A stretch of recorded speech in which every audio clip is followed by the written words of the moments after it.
ಮತ್ತೆ ಇಷ್ಟು ಸ್ವತಂತ್ರ ಇದೀವಿ ಅಂದ್ರೆ ಮತ್ತೆ ಕರ್ನಾಟಕದಾಗ ಯಾವದಾನ ಹೇಳ್ರಿಪ್ಪ.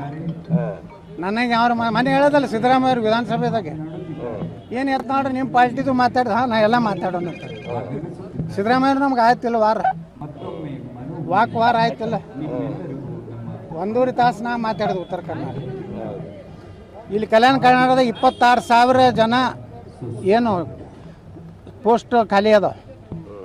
ಪ್ರಿಯಾಂಕಾ ಖರ್ಗೆ ಅವರು ಅದ್ರ ಬಗ್ಗೆ ಮಾತಾಡಿ ಆ 26,000 ಜನರು ಏನು ನಿರುದ್ಯೋಗ ಯುವಕರಿಗೆ ತೊಗೊಂಡ್ರೆ ಅಷ್ಟು ಕುಟುಂಬಗಳು ಉದ್ಧಾರ ಆಗ್ತಾವೆ. ಹಳ್ಳಿ ಮಳ್ಳಿ ಮೋದಿಗೆ ಬೈದ್ರೆ ಏನಾಗೋದೈತೆ ರೀ? ಆಕಾಶಿಗೆ ನಾವು ಉಗುಳಿದ್ರೆ ಏನಾರು ಆಗೋದೈತನ?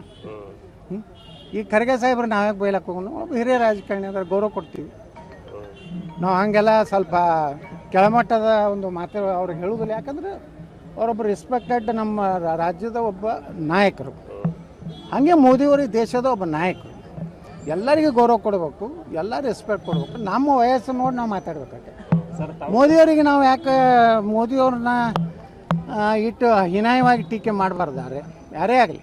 ಒಂದು ಮನೆ 3 ಬಾಗಿಲಾಗ್ಯಾವ ಬಿಜೆಪಿ ಅಂತ. 3 ಬಾಗಿಲ ನೋಡ್ರಿ, 3 ಬಾಗಿಲು ಅವ್ರದ್ದು ಎಷ್ಟು ಬಾಗಿಲು ಅದಾವತ್ತು.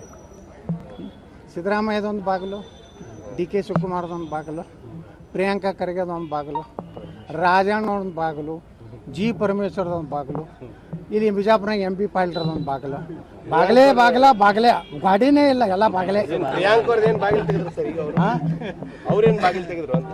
ಅವ್ರದ್ದು ಒಂದು ನಾನು ಮುಖ್ಯಮಂತ್ರಿ ಆಗ್ತೇನೆ ಅಂದ್ರಲ್ಲ, ಅದು ಒಂದು ಬಾಗಿಲ ಓಪನ್ ಆಯಿತು. ಈಗ ಖರ್ಗೆ ಅವ್ರು ಇದು ಯಾರು ಪ್ರಿಯಾಂಕ್ ಖರ್ಗೆ ಹೇಳಿದ್ರು ನಾ ಮುಖ್ಯಮಂತ್ರಿ ಅಂತ, ಅಲ್ಲಿಂದ MP ಪಾಟೀಲ್ ಹೇಳಿದ್ರು ನಾ ಮುಖ್ಯಮಂತ್ರಿ ಅಂತೇಳಿ, ಪರಮೇಶ್ವರ ಹೇಳಿದ್ರು ಯಾಕೆ ದಲಿತರಾಗಿ ಬರುತ್ತೋ ಅವ್ರದ್ದು ಒಂದು ಬಾಗಿಲು ತೆಗಿತು. ಸಿದ್ದರಾಮಯ್ಯ ಅವ್ರದ್ದಾಯ್ತು, ಸತೀಶ್ ಜಾರಕಿಹೊಳಿ ಅವ್ರದ್ದೊಂದು ಬಾಗಿಲ. ನಮ್ಮ 3 ಬಾಗಿಲ, ಅವ್ರು 5 ಬಾಗಿಲ. PM ಕ್ಯಾಂಡಿಡೇಟ್ ಅಂತೇಳಿ ಇಂಡಿಯಾ ಒಕ್ಕೂಟದವರು